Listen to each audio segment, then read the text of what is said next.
Ce programme vous est offert par Orange.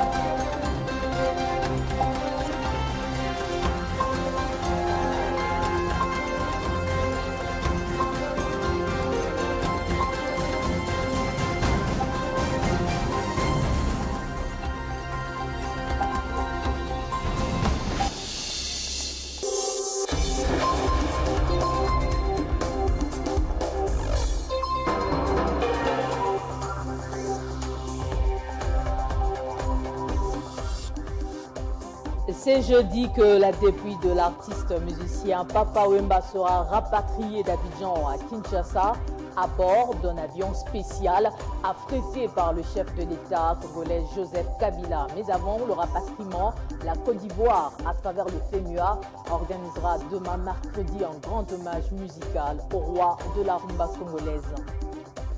Rencontre entre le ministre belge des Affaires étrangères Didier Reynders et son homologue congolais Raymond Tshibanda au centre des discussions, la tenue du dialogue politique en RDC et l'organisation des élections, mais aussi la situation sécuritaire au Burundi. Dans l'actualité également, c'est l'arrivée aujourd'hui au Nord Kivu du ministre des Hydrocarbures Ngoy Mukena dans cette partie du pays. Sa mission consiste entre autres à mettre en place un comité bipartite RDC-Rwanda pour la surveillance de l'exploitation du gaz méthane dans le lac Kivu. L'info, c'est l'heure et c'est sur votre chaîne. Merci de nous suivre. C'est jeudi que la dépouille de l'artiste musicien Papa Wemba sera rapatriée d'Abidjan à Kinshasa à bord d'un avion spécial affrété par le chef de l'État congolais Joseph Kabila. Mais avant le rapatriement, la Côte d'Ivoire, à travers le FEMUA, organisera demain mercredi un grand hommage musical au roi de la rumba congolaise. Sa mort a bouleversé, vous le savez, les mélomanes et les fans, partagés entre émotion et tristesse sur la disparition de l'acteur, l'homme de musique, le roi de la sape, mais aussi l'homme engagé. Selon André Kimbuta, une fois arrivé à Kinshasa, la dépouille sera gardée provisoirement à la morgue de l'hôpital du Cinquantenaire avant que n'interviennent les funérailles de 2 jours qui seront organisées au stade Père Raphaël de la Quetule, dans la commune de Kalamou. Le corps de Papa Wemba sera inhumé à la nécropole entre terre et ciel, dans la commune de Lansélé. Selon le gouverneur, le président de la République a instruit le Premier ministre Augustin Matata Ponyo de libérer les moyens conséquents en vue des funérailles dignes de cette vedette de la chanson dont la renommée a traversé les frontières nationales. Des délégués du gouvernement central, en charge de la culture et art, de l'Association des musiciens du Congo et de la famille du disparu, ont pris part à la réunion. Né le 14 juin 1949 à Tchapa, dans la province du Sankourou, Papa Wemba est mort sur scène à 66 ans dans la nuit de samedi à dimanche, alors qu'il se produisait au festival de musique urbaine d'Anoumabo à Abidjan. Il était entré dans la world music à partir de son album Émotion, qui fut considéré comme son chef-d'œuvre et qu'il avait fait obtenir son premier disque d'or. Autre réaction, c'est celle de la direction générale de l'entreprise bancaire Banque qui présente ses condoléances les plus attristées à la famille biologique de l'illustre disparu, la communauté des artistes de la République démocratique du Congo ainsi qu'au monde musical africain. Banque déclare que les souvenirs de cet artiste exceptionnel demeureront ineffaçables. Au Palais du Peuple, la représentation nationale a rendu un dernier hommage à Timothée Kombonkissi, ancien deuxième vice-président de l'Assemblée nationale. Ce mardi, toutes les forces politiques de la majorité comme de l'opposition étaient présentes au siège du Parlement congolais. Et dans son speech, le numéro 1 de la Chambre basse du Parlement, Oba Mina Kunjalanjoko, souligne les qualités d'homme d'État qu'incarnait son ancien deuxième vice-président, dont l'inhumation interviendra ce mercredi dans son territoire natal Madimba. Nous sommes là au Congo central. Le corps de l'ancien deuxième vice-président de l'Assemblée nationale a été acheminé ce mardi dans sa province natale, le Congo central, où son corps sera porté en terre dans les territoires de Madimba. Mais avant cela, la représentation nationale Les membres qui la composent, les députés nationaux de la majorité et de l'opposition se sont inclinés devant la mémoire de l'illustre disparu. Et le chef de l'État a été représenté à ce funérailles par le Premier ministre Matata Mponyo. Durant l'oraison funèbre, le président de l'Assemblée nationale Obéminakou a dans ce mot relevé les qualités d'homme d'État que représentait Kombo Kissi. Réputé pour ses positions intransigeantes dans la mouvance UDPS, beaucoup comme moi redoutaient des surprises bouleversantes. Mais c'était sans compter avec la sagesse et le réalisme de cet homme extraordinaire qu'était Timothée Kombo Kissi. Des son vivants, l'ancien deuxième vice-président déclarait « Quand on sert le pays, il n'y a pas de couleur politique ». En tant que président du bureau provisoire de l'Assemblée nationale pour la deuxième législature de la Troisième République, aux commandes, disait-il, aux commandes des affaires publiques, on n'est ni dans la majorité ni dans l'opposition. Fin de citation. Cette phraséologie, somme toute courte, avait cependant sonné le glas d'un grand tournant de l'apport de l'opposition politique dans la conduite de la gouvernance, autant qu'elle a révélé toute la dimension de l'homme. La mort de Kombo Kissi a attiré sous son ombre une constellation d'acteurs politiques au lieu funéraire, témoignage de la grandeur de l'homme. Avant son enterrement ce mercredi, la délégation des élus du peuple ayant quitté Kinshasa avec à sa tête le président de l'Assemblée nationale va prendre part à la messe organisée en mémoire de leur ancien collègue Timothée Kombo Kissi qui sera porté en terre dans son fief électoral. Dans l'actualité également, c'est la rencontre ce 26 avril entre le ministre belge des Affaires étrangères et son homologue congolais Didier Reynders et Raymond Tshibanda ont évoqué la nécessité de la tenue du dialogue politique en RDC et l'organisation des élections dont l'Union européenne attend de la CENI les derniers réglages pour un financement. L'autre point abordé, c'est la situation sécuritaire au Burundi et qui, selon les deux ministres, nécessite un dialogue entre toutes les parties. Poignée de main entre les deux personnalités, puis un tête-à-tête, avant l'échange entre les deux parties dans la salle de réunion. Le rendez-vous avec la presse, c'est au rez-de-chaussée. C'est ici que les deux diplomates ont étalé les sujets qui ont fait l'objet de leur échange. Nous avons fait le tour de la situation en République démocratique du Congo et dans la région. Et je crois pouvoir dire qu'il se dégage une large communauté de vues sur la plupart des questions. M. Didier Reynders, comme nous-mêmes, en appelons à ce que le dialogue politique qui est attendu pour baliser le chemin avec des élections puisse commencer aussitôt que possible. Fermé dans une situation économique difficile, parce qu'on connaît l'évolution d'un certain nombre de paramètres économiques aujourd'hui. Dans cette situation difficile, nous avons souhaité renforcer la relation bilatérale et la présence du Royaume de Belgique au Congo. La Belgique, qui a un regard sur le dialogue politique en RDC, attend son organisation dans un délai proche. Et pour Kinshasa, ce dialogue doit être le plus inclusif possible. Et puis, l'appel, et c'est vrai qu'on peut le lancer en commun, au dialogue, le dialogue politique le plus inclusif possible, mais aussi bref et très concret. Que l'on puisse définir un certain nombre d'éléments concrets dans un délai bref. Je pense que c'est l'appel que on aura l'occasion de développer aussi auprès d'un certain nombre de forces politiques. Concernant le financement des élections en République démocratique du Congo par l'Union européenne, Didier Reynders a indiqué que l'organisation attendait de la CENI un chronogramme précis. Mais la première demande, c'est de savoir sur quoi va porter le soutien concret. Et je le répète, nous attendons dans les prochaines heures ou dans les prochains jours, si possible, une position de la CENI concernant la révision du fichier électoral et le calendrier des élections à mettre en place. Nous attendons que la CENI, qui est occupée à le faire, puisse nous dire quelles sont les étapes suivantes sur le plan de la mise à jour du fichier électoral. et éventuellement nous donner quelques perspectives en ce qui concerne le calendrier. L'autre point abordé, c'est la situation sécuritaire du Burundi, qui, selon les deux ministres, nécessite un dialogue entre toutes les parties pour la paix dans ce pays et dans la sous-région.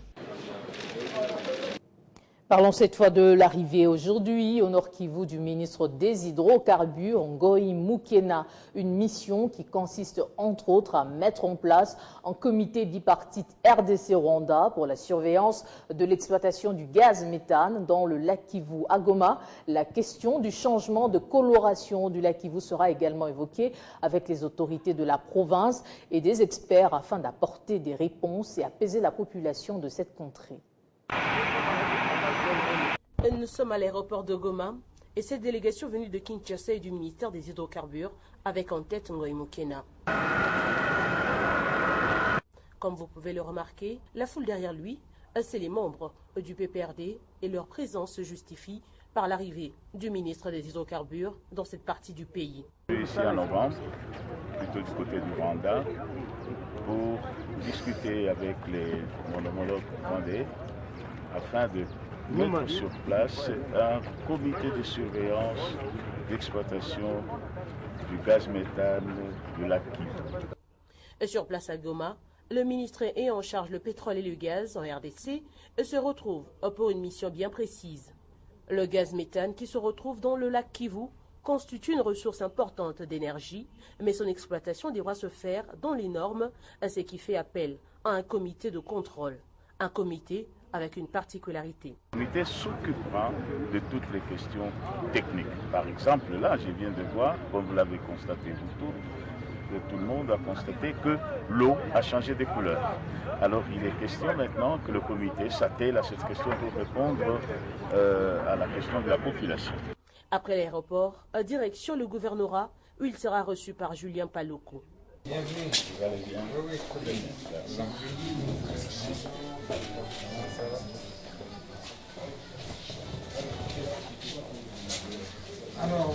Avec ce comité, tous les aspects entrés à l'environnement seront pris en compte pour le bien-être de la population du Nord Kivu et du Sud Kivu, premier bénéficiaire de ce gaz.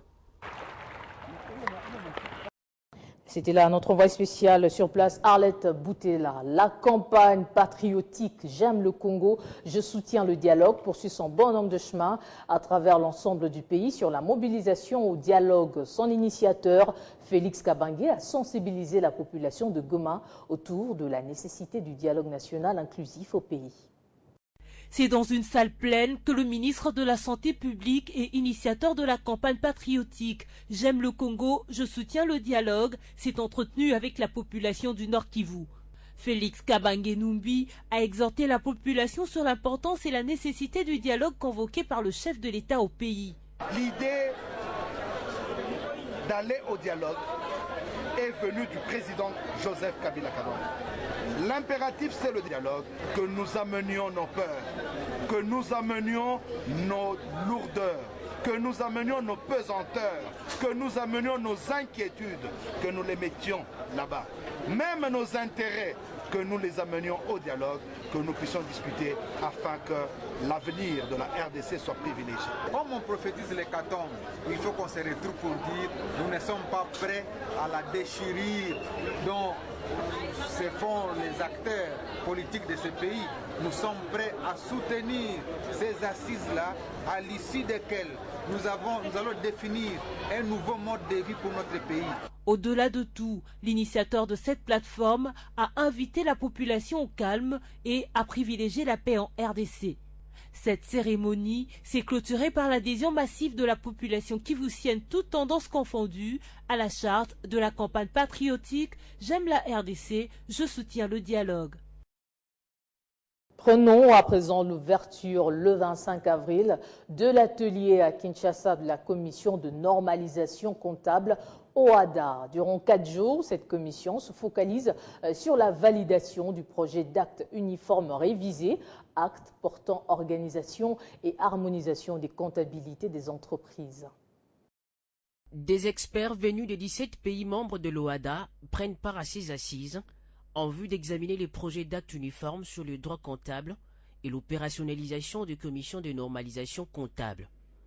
Selon Roger Massamba, président de la Commission nationale OHADA, ces travaux reflètent le dynamisme de cette organisation. Le dynamisme de l'OHADA qui s'emploie constamment à promouvoir la qualité des normes uniformes. Pour le secrétaire permanent de cette structure, le professeur Sousa, il est question d'examiner les instructions de chefs d'État afin d'améliorer le cadre économique de pays membres. Cette grande réunion sera surtout consacrée à l'examen du projet d'acte portant organisation et harmonisation des comptabilités des entreprises, assorti d'un projet de plan comptable.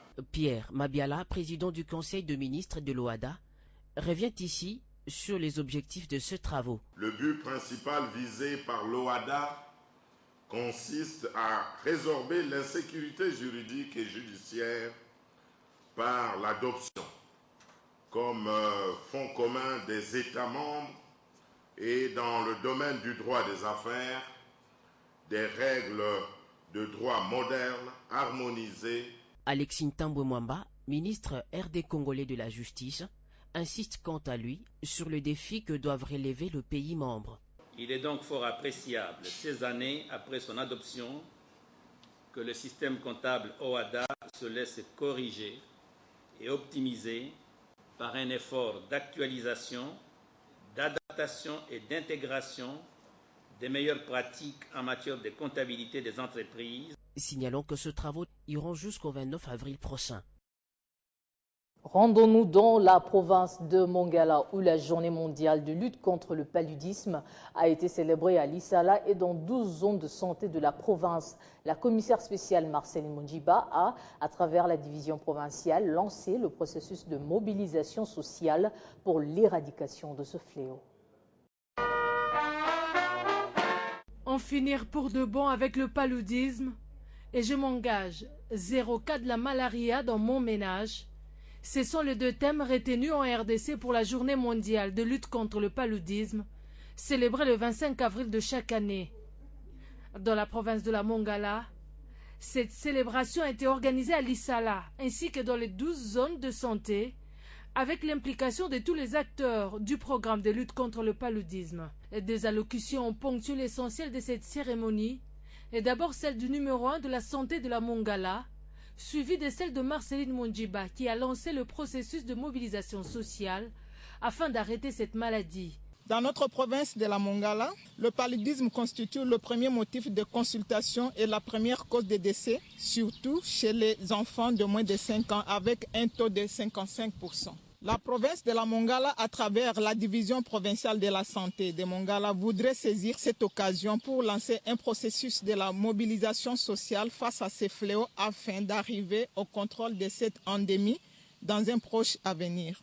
Nous demandons à nos partenaires, l'OMS, l'UNICEF, la CEF, etc., de nous aider avec les moustiquaires imprégnés d'insecticides à longue durée d'action et autres intrants de lutte contre le paludisme.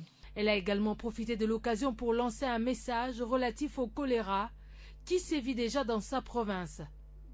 L'autorité provinciale a de ce fait recommandé à tous les Mongalais des mesures d'hygiène élémentaires afin d'éviter la propagation de la maladie.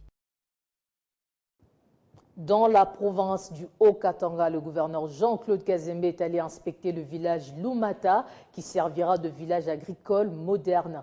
Environ 5000 hectares seront octroyés à la population de cette partie du territoire de Kipushi pour la culture de maïs. Détail avec Laetitia Massimango.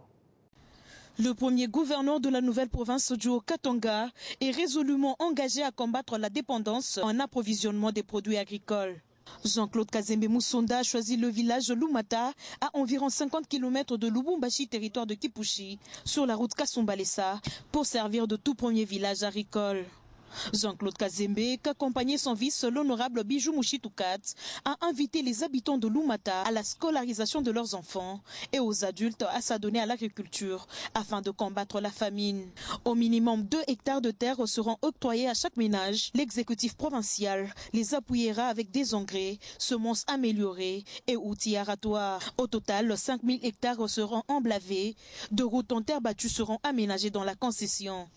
Le village Lumata a été choisi pour sa proximité avec la route Kasumbalesa, ce qui facilitera l'évacuation des produits. Le même message en faveur de l'agriculture a été lancé au village Baya, site également prévu pour servir du village agricole. Au village Baya toujours, le gouverneur Jean-Claude Kazembe et son vice Bijou Mouchitoukat ont visité des poulaillers. 5 hangars d'une capacité de 1000% chacun sont prêts à recevoir leurs pensionnaires. L'autorité provinciale est allée envisager les possibilités de soutenir cet investissement en vue d'arrêter tant soit peu l'hémorragie d'importation des œufs et volailles. Avant cette étape, Jean-Claude Kazembe était au poste frontalier de Kasumbalesa, où il a présidé à l'attention de tous les responsables des services une réunion. Le gouverneur a donné des instructions claires pour faciliter l'entrée de la farine de maïs, actuellement exemptée de toute taxe douanière. Face à ces administrés formés spontanément pour l'ovationner, Jean-Claude Kazembe a invité à bannir la culture de violence et à soutenir l'action des nouvelles autorités du Haut-Katanga. Ce premier trajet officiel du gouverneur Kazembe dans le territoire de Kipushi prouve à suffisance que la population s'aligne dans la dynamique de l'indépendance pour le développement du Haut-Katanga. Le président du Conseil supérieur de l'audiovisuel et de la communication a échangé ce mardi avec une délégation de l'Organisation internationale de la francophonie à Kinshasa sur le processus électoral en RDC. Au menu de leur discussion, l'évaluation et l'état du lieu de la coopération entre ces deux institutions, mais aussi l'appui de l'OIF au CESAC dans ce processus électoral afin de mieux faire son travail de régulation. Comme vous savez, nous sommes une mission d'évaluation électorale de l'Organisation internationale de la francophonie, à laquelle la déclaration de Bamako a donné mandat de prendre des dispositions en faveur de l'avancement de la démocratie dans l'espace francophone. Et à ce titre, l'Organisation internationale de la francophonie déploie à la veille des échéances électorales dans chacun des membres dans chacun des pays membres, une mission d'évaluation et dont l'objet est de procéder à faire l'état des lieux des préparatifs, mais surtout à identifier les domaines dans lesquels l'organisation de la francophonie peut intervenir. Et c'est pour cela que nous sommes dans votre beau pays depuis le dimanche ici pour la mise en œuvre de cette mission d'évaluation. Et à ce titre, nous venons de rencontrer le président du CESAC. Comme vous le savez, c'est une institution extrêmement importante en période électorale. Et nous avons échangé avec le président et certains de ses collaborateurs sur leur activité, sur les difficultés et ensuite les domaines dans lesquels effectivement l'Organisation internationale de la francophonie peut apporter son appui. La politique d'immigration grecque face à la législation européenne. Le sujet a fait l'objet des échanges d'une conférence débat à l'Université libre de Kinshasa entre l'ambassadeur de la Grèce en RDC et les étudiants de cette institution universitaire. Pour Alexandre Katranis, l'Europe est face à un défi majeur de ses propres valeurs et n'est pas contre l'immigration, mais combat l'immigration clandestine. La plupart des migrants, ils viennent de la Syrie. Un moment d'intense échange sur la politique d'immigration grecque face à la législation européenne entre les étudiants de l'Université libre de Kinshasa et l'ambassadeur extraordinaire et plénipotentiaire de la République de Grèce en RDC, Alexandre Katranis. L'objectif visé par la faculté des sciences sociales, administratives et politiques de l'ULK qui organise cette conférence débat est de faire comprendre aux étudiants les vrais problèmes de l'immigration et les défis auxquels font face la Grèce et l'Union européenne. Pour le diplomate grec, l'Europe est face à ses propres valeurs et n'est pas contre l'immigration, mais combat plutôt l'immigration clandestine. La crise économique mondiale également a un impact majeur sur la politique d'immigration. Quand nous sommes en croissance, nous avons besoin des gens, des mains, des cerveaux pour participer au développement économique. Mais ce n'est plus le cas. Nous ne sommes pas en croissance, ni en Europe, ni en Amérique du Nord, ni au monde. D'après la législation européenne, quelle catégorie des réfugiés mérite la protection internationale? D'après la Convention de Genève de 1951, nous parlons des gens qui sont poursuivis dans leur pays pour des raisons de race, de religion, de la politique, leurs pensées, etc. Et en plus, des autres catégories qui, en dehors de la Convention de Genève, méritent la protection internationale. Une leçon magistrale pour ces étudiants des sciences sociales de l'ULK qui ne se contentent pas seulement des enseignements purement théoriques, mais également de la compréhension pratique des grandes questions d'actualité du monde. C'est désormais officiel, le mariage Tigo-Orange RDC vient d'être scellé. À présent, avec les mêmes numéros, les abonnés du réseau Tigo jouiront des mêmes services et avantages que ceux du réseau Orange. C'est le contenu de la conférence de presse organisée ce 26 avril 2016 à Kinshasa par le réseau Orange RDC en présence de Thomas Louaka, vice-premier ministre des PT Antiques. Devant les chevaliers de la plume, le directeur général du réseau téléphonique Orange RDC annonce officiellement le rachat du réseau Tigo.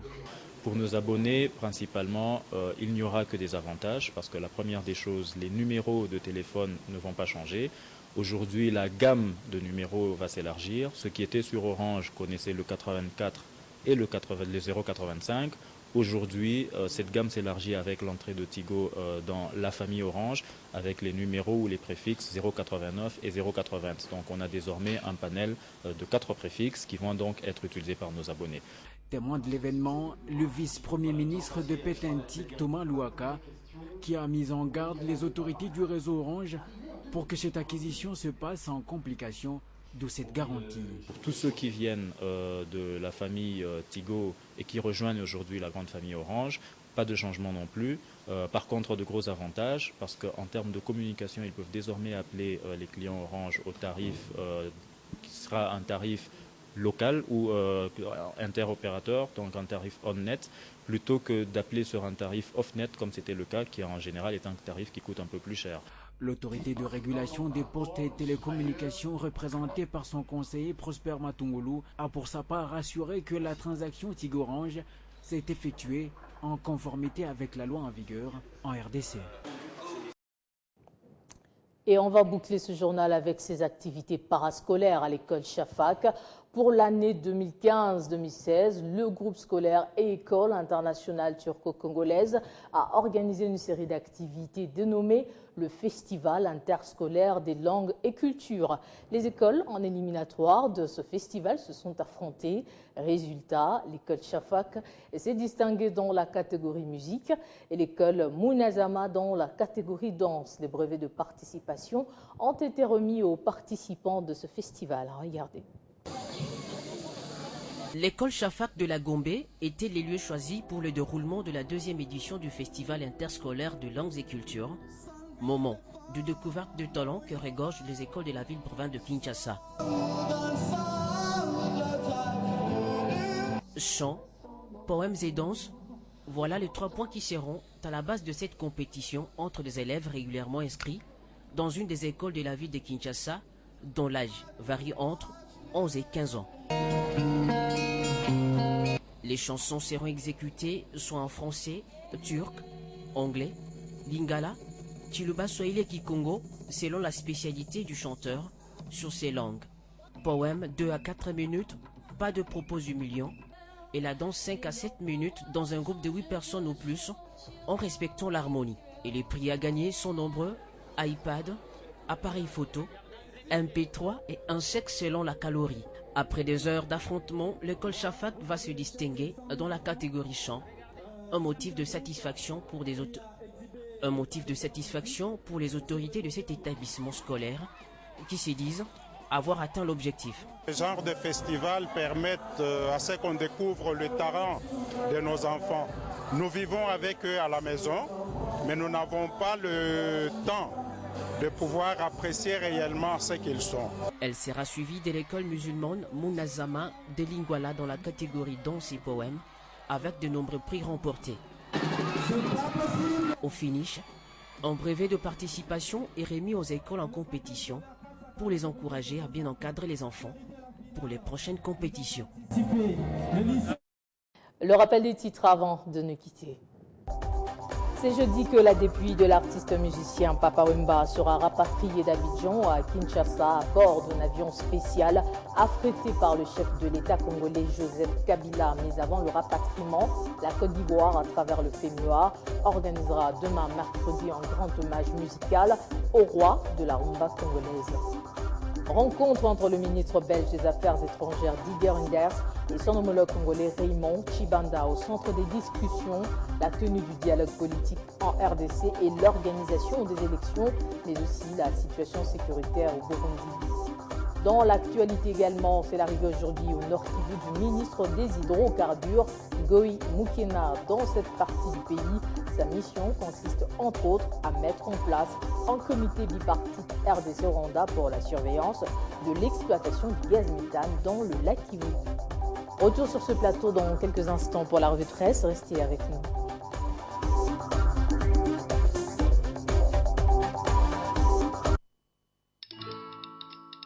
Dans la vie, nous avons tous des rêves, objectifs et aspirations. Vos projets d'avenir ainsi que ceux qui vous sont chers dépendent des choix que vous effectuez aujourd'hui. C'est pourquoi la Raobank a créé Renaissance, le nouveau compte d'épargne qui vous propose un meilleur taux rémunérateur à court et à moyen terme. Ainsi, vous pourrez suivre l'évolution des intérêts générés par votre épargne et assurer un avenir meilleur à vos projets les plus chers. Raobank is my bank.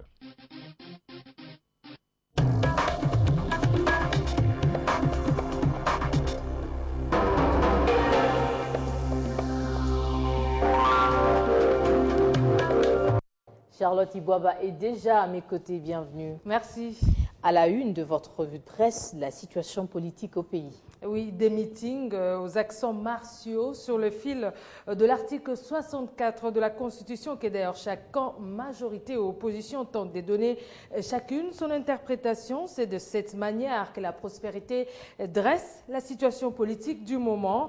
Faut-il que la Cour constitutionnelle, elle qui a été sollicitée par les deux forces politiques opposées, s'agissant des articles 70, 103 et 105 de la Constitution, saisissent d'office quant à ceux.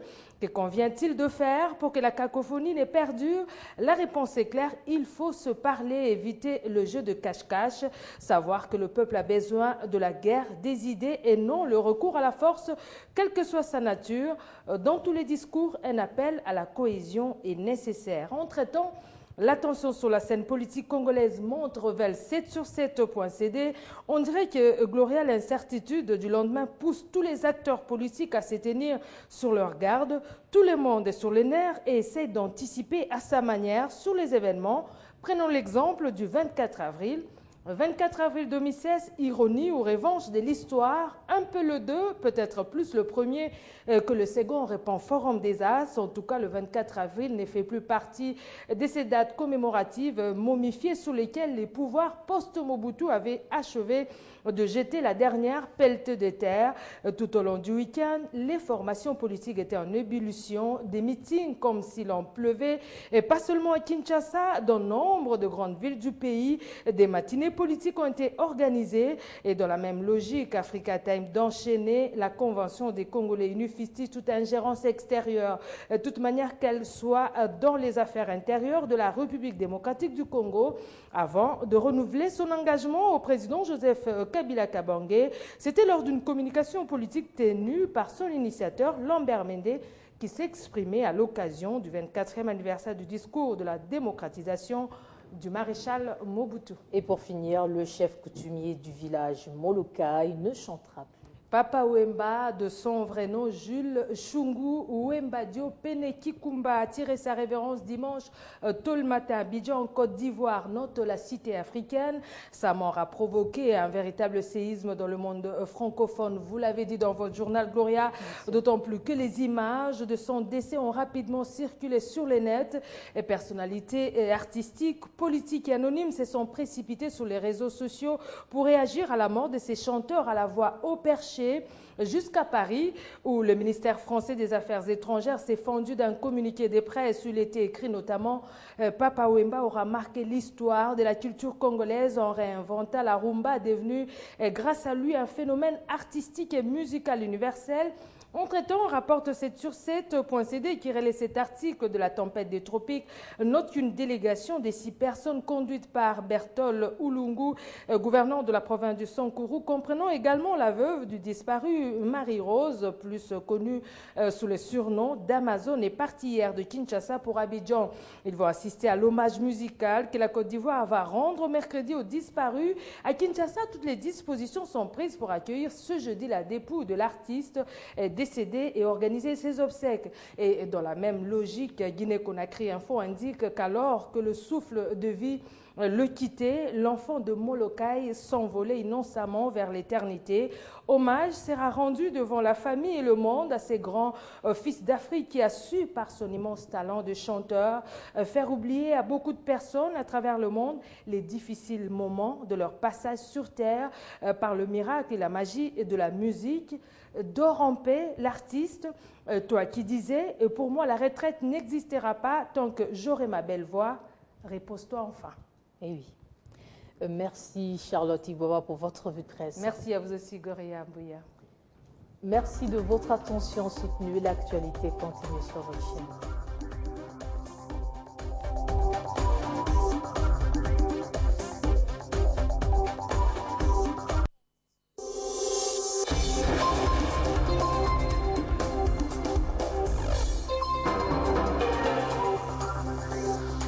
Ce programme vous a été offert par Orange.